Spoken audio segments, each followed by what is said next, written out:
Once upon a time there was a hare known as Speedy, who was proud of his long legs and how fast he could run. He always finished first in every race, except for one time when he took second place, which still bothered him. This occurred in March, a time when hares can be a bit wild and forgetful. It so happened that nearby there lived a tortoise who was very slow. The hare mistook him for a rock because of how slowly he moved. The tortoise's head looked like a cabbage and his feet resembled vegetables. The hare found him ridiculous, and one day, while the hare was bouncing around the fields, he noticed the tortoise watching him. The hare teased the tortoise, asking if nodding was the only exercise he ever did, and joked that the tortoise might as well fall asleep. The tortoise didn't reply. He just kept chewing grass very slowly. At that moment, a fox appeared from the hedgerow. The fox explained that the tortoise hibernates, which means he sleeps through the whole winter. The hare was amazed by this and teased the tortoise even more, calling him lazy and saying he could hardly tell if the tortoise was alive. The fox, who liked to act like he knew everything, pointed out that the tortoise would probably live much longer than both of them, possibly over 100 years. The hare couldn't imagine living that long, just nodding, chewing, and plodding along. He said that having speed made life exciting. The fox then made a bet, saying that the tortoise could beat the hare in a race, but not a short one. It would be a proper race, up to the top of a hill and back. The hare was confident and accepted the challenge, saying he could beat the tortoise over any distance at any time. The next day, the fox arranged the race. It was a hot day, more like summer than spring. All the local animals came to watch. Most of them expected the hare to win because he was lean, fit, and full of energy.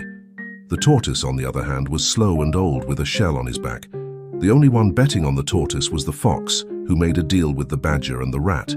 If the hare won, the fox would owe them favors for a month, but if the tortoise won, they would have to work for the fox for a month.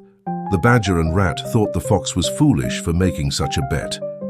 When the race started, the hare waited a moment to watch the tortoise slowly move off the starting line. He quickly got bored and took off across the field. The hill was far away, and even the hare couldn't reach it instantly. When he looked back, he saw that the tortoise had barely moved. Confident in his victory, the hare continued running.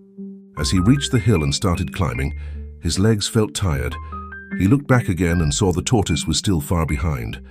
The hare decided to rest for a bit, thinking he was so far ahead that he could afford to relax.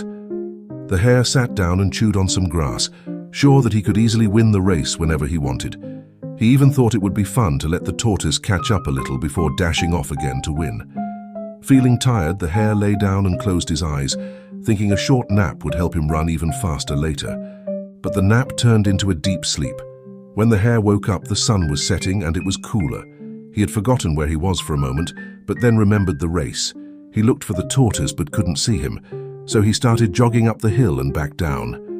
By the time the hare reached the finish line, it was almost dark. The other animals had left, except for the fox, badger, and rat. The hare asked what his prize was, expecting to have won.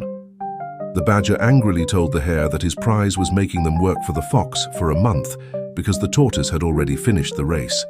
The hare was stunned to learn that the tortoise had won. The fox, with a sly smile, thanked the hare for proving that slow and steady wins the race. And that's how the hare lost the one and only race in his life.